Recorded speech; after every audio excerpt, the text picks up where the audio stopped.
Okay, right. Hello, I'm Rosie Doyle. I'm a historian of Mexico with a focus on human rights.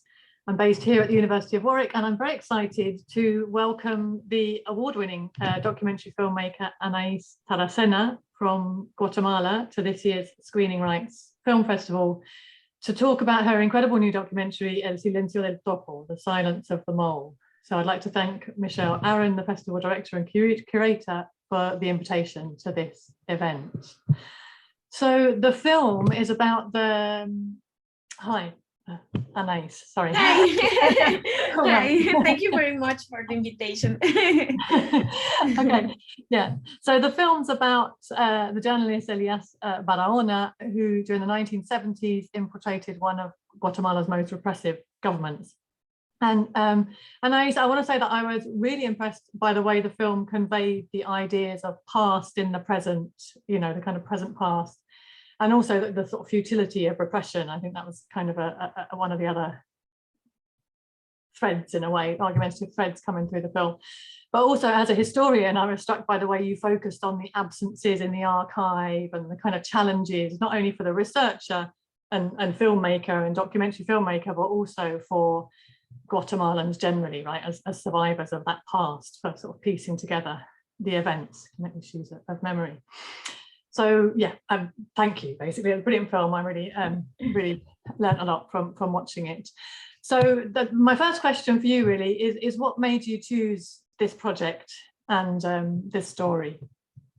Yes, thank you very much. Yes, I think that this story is like I think that some stories, they arrived like to be told, and I think that it's this case, because I first met David Barahona, who was the brother of Elias. The first time I filmed and I made a short film, it was about David Barahona, and I didn't know Elias by the moment. So I filmed David. We were very good friends, and then a year later, I met an Italian filmmaker. He filmed in Guatemala during the 80s, and he watched my short film and he told me, I have some found footage about Elias Barahona and David's brother, and I'm going to give you this film tape. It was a VNHS film tape, and it was like a testimony of Elias in 1983, while he was denouncing the human rights violation in Guatemala and the existence of death squads in Guatemala. So I was very happy because also David told me about his brother, and then I went to Guatemala and I met Elias, and I gave him this film tape, and he was very happy because he had never seen those images. So for him it was very important, and we really became good friends. We talk a lot, and he started like to tell me a little about his history as an infiltrator. And Elias was very careful. He didn't talk to everybody, so as we can watch in the film. So and I remember he told me, okay, you are interested about his history. Can you help me to find some footage, some images, because it's very complicated to find images about this period.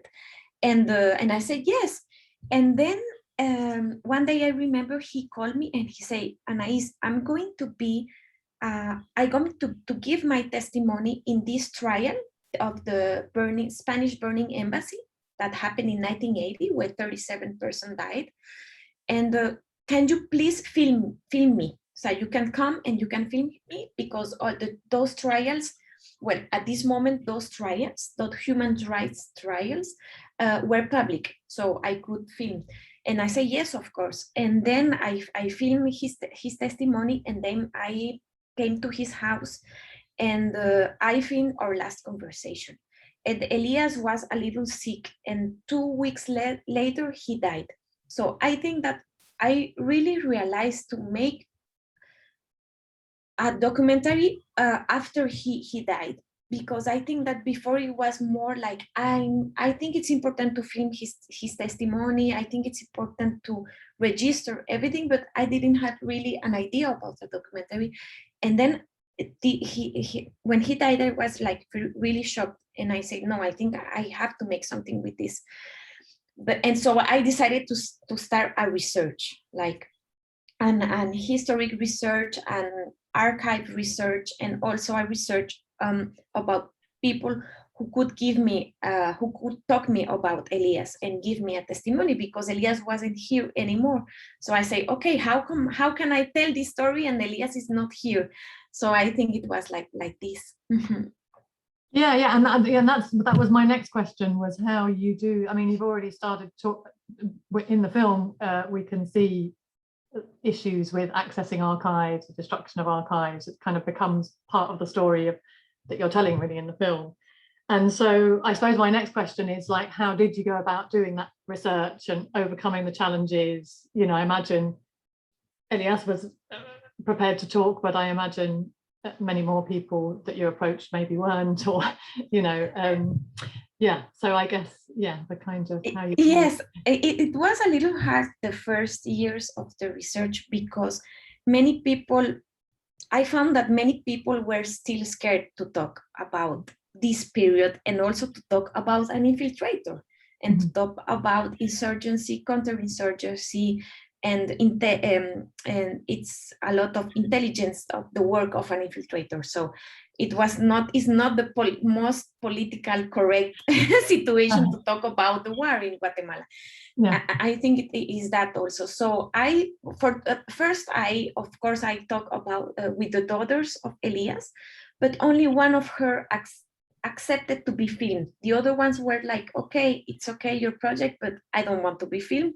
So for me, it was good to have one of the daughters of Elias, Patty, who is she's in the film, and then I also start to search like other journalists of the generation of Elias, but I found that some of them didn't talk me anything. Others say, okay, we can talk, but I don't want to be filmed. And others told me, if you film me, I am not going to talk about this and this and this and this. So I was like, oh my God, what can I do? And I think that the people who is in the film is really, they're in the film because they really wanted to be in the film. And then also I found another friend, a childhood friend, who himself, he was like kidnapped by the police, and he was tortured, and it was like very, he has a very strong story, and he was a friend of Elias, and he thought that Elias was a traitor. So I also decided to film him. This person, it was easier because I already knew him, because he was a friend of my family, but I didn't know that he was a friend of Elias. It was when I started. And then it was like on another testimony, it was like with the revolutionary movement, with the guerrilla. I also say, okay, I don't know if somebody is going to talk me about on this side, about this side of the story. And there was a woman, I found a woman. She knew that Elias was an infiltrator. She worked in the guerrilla movement, but she told me, Anais, I am not ready. It's too complicated for me. I am too scared. And by the moment, it was it's still complicated in Guatemala, but there was like a right-wing organization who was like attacking a lot of people who were in the revolutionary movement. So all those people were very scared, because they didn't know what could happen. So, and I say, okay. And then, well, there was these people, Gustavo, he is in the film, and he accepted. And he told me, I think that the story of Elias is not very known, even in the guerrilla, in the revolutionary movement. And so I think it's important to talk about this, because nobody is going to remember this story. So he decided to talk and to be filmed. So that was like this part. And then the other part, and I think that was maybe also very complicated, it's all the archives and the images, because in Guatemala, I think that it's very complicated to find images between 1966 and 1982, 83, those years of this war, because we can go to a TV newspaper archive, because they don't exist. There are no TV newspaper archive. We can go to the only way to find some images is this National Library, but they don't have a lot of money. They work with very few budget, and they don't have many images about this period, because this period, it was like the worst period of the war, and a lot of found footage was destroyed. A lot of images of journalists were kidnapped by the police, and also destroyed by themselves, because they were scared that those images could be found, or other images were like taken in another country in order to be saved. So it was very complicated, but I say, okay, I don't know. I think all the things I found, I put it in the film. Many of the things I found. So another way to find images, it was like to search in other countries. For example, there were many foreign journalists and foreign filmmakers who filmed. They filmed mostly like 1982, 83, 84. During 1982 and 1996, at the end of the peace accords. So it was there is a filmmaker, Pamela Yates. She filmed in 1982 and 1983. She has a really, like, for me, it's a treasure. Like it's a beautiful found footage about the war. There is an incredible documentary that she made in 1983, when the mountain trembles, cuando las montañas tiemblan. And she gave me some images, some found footage that I use in the film. And also I found that there are other images in, for example, in France and everything, but the problem is that it's very expensive to yes. So I didn't use these images. But I really think, despite that, I think that 1970s, the repression in the city in the 1970s and the beginning of the 80s, you really can't find many images. It was very complicated, and even in the 1980, it was the last strike for the 1st May in Guatemala.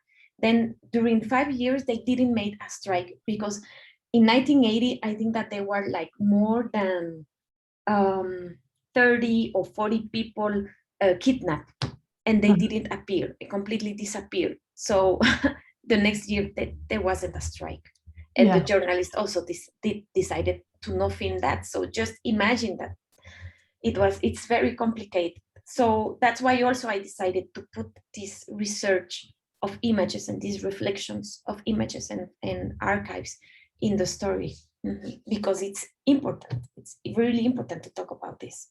Yeah. I thought that really came through, and I mean, I think it's an important. I don't think it's not only the historian in me, but I think it's an important thing to tell. Right? So it's kind of important for everyone. How that impacts on memory and the experience. And so it sounds. So from what you're saying, then it was during the process of your film that some of your interviewees were finding out this story of Barahona. Is that right?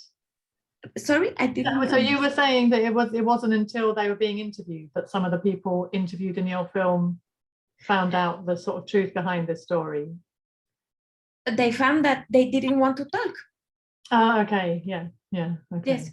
Okay. Yes, I think that some people, well, it happened also that I filmed and they talk, but then when we at the end they think, okay, I'm going to tell you something more, but I am not going to tell it while you are filming. No, of course there are things that they didn't say everything, but I think that they talk a lot of things. For example, some people in Guatemala have watched the film and they say, oh my God, they are telling things that in Guatemala we don't tell like loudly, and we don't tell like publicly. So for me, it was, I respect a lot their testimony, and I think that it's also a way like to break those silences in a kind of way. Because there are silences, of course, of the war and everything, but in nowadays, okay, the peace accords were signed in 1996, like 25 years ago. So, but there are still many things that we can't say, and it's like, and also because the revolutionary movement didn't want won the war. In Guatemala, there is a right-wing government always. It's a repression government. It's a military government. So there is also a lot of things that that are not politically correct to talk about. And the thing is that create that people can tell their own story and can be proud about their own story and can have like a dignity about their own story. And I wanted to show the completely another thing, to say, yes, I made this decision, and maybe that decision was a wrong decision, but I made it because of that, of that, of that, of that. And I think that's important, because who is going to tell our story? What version of the story is going to be told? And also, we just can't be always victims. We have to be political subjects. And I think it was also a way, like, I was very conscious about that, no? And also how to make the people to be to feel good and comfortable to talk about this. Yes. And also to talk about the violence that they watch and they lived, because also everybody who is in the film has a history of violence or repression of his family or by themselves. So also, like, it was like kind of catharsis, like, I think, like, to talk about this. Yes, I don't know if I am answering your yeah, I'm leading in perfectly to the next question, which is really like if you could let me know a bit or let us know a bit about your choices of narrative, of how to construct the narrative, because I think that's also really sort of definitely done. You know, it's kind of gradually revealed. Yes. Maybe, as you're saying, it's unknown, and as the viewer, you know, we're learning it together. And also, yeah, to construct a narrative, and also your kind of choice of images and aesthetic of what to include and what not to include. And I mean, maybe as a filmmaker, I guess that's the same question, really, isn't it? Yeah. Yes, I think that two or three, like, narratives and aesthetic decisions I made during while I was making the documentary. First of all, well, of course, it was like the story of Elias. No, it's like one of the narratives, but I decided, for example, that at the beginning not to reveal that Elias was a spy and he was an infiltrator, but to reveal that maybe 15 or 20 minutes later, because it was how Elias, he lived that. Elias, during 4 years, he was an infiltrator. Just few people knew that he was an infiltrator. The other people thought that he was a traitor. And even his daughter didn't know that what he was making.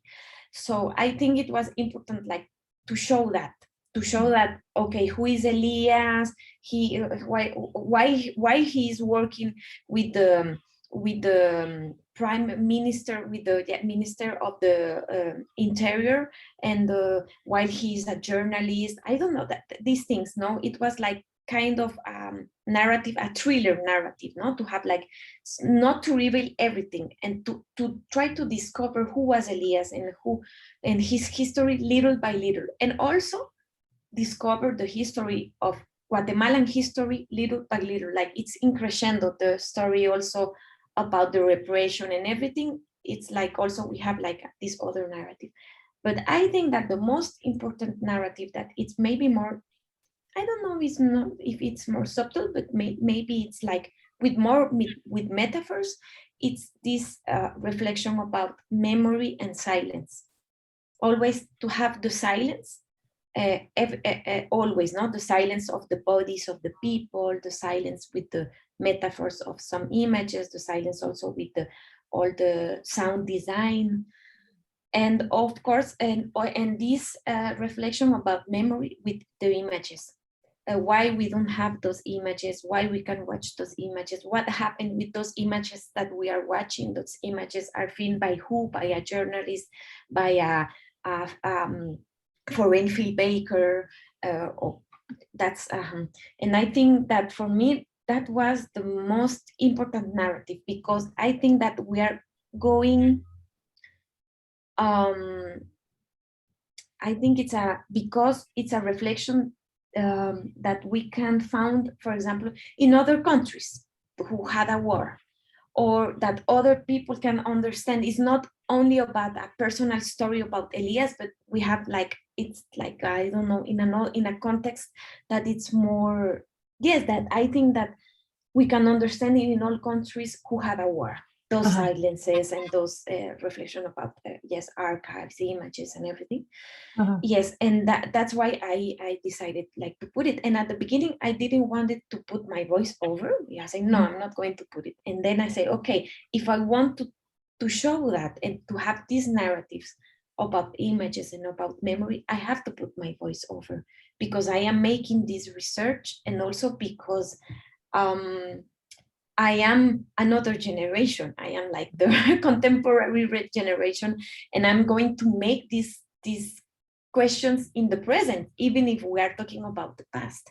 So that's why I also decided to put it like this. Yeah, and I mean, I guess the story is about how it's unresolved and how that past lives on in the present, right? For even for the next generation, or yeah. So an important, I thought that really came across really well. And so, and what you already mentioned that, like, the people seeing it in Guatemala, this is like the first time they've heard this story. So, like, what has the broader impact been in Guatemala, or the impact of the film? Okay, the film has publicly has never shown in Guatemala. I only made 2 private screens for the family of Elias and for the people who is in the film, and also for the people who work in the documentary. And well, yes, I think well, for the people who is in the film and for the daughters of Elias, I think it was like very strong, yes, but they are very happy also. It's very strong because the story is very strong, and also all the context that, yes, the context of the war of Guatemala, it's very painful, but they were like, okay, they say thank you for the story, and they were like very yes, it was like very, yes, they were like, I don't know how to say it in English, emocionados. Moved, maybe. Yes, they were very moved. And also they said, okay, we have to show this story in Guatemala. And we have, yes, but we are waiting to premiere the film in Guatemala, first of all, because we want to make the screenings in person. And by the moment, only if I make a screening, I can only make a screening for 20 persons because of the COVID protocols and everything. Okay. And so we think that next year it's going to be, yes, we hope that the situation is going to be better. And we want, like, yes, to organize maybe in February, to organize like a big screening in person, and also to make a conversation as we are making with many people and everything. And we are not going to put it online.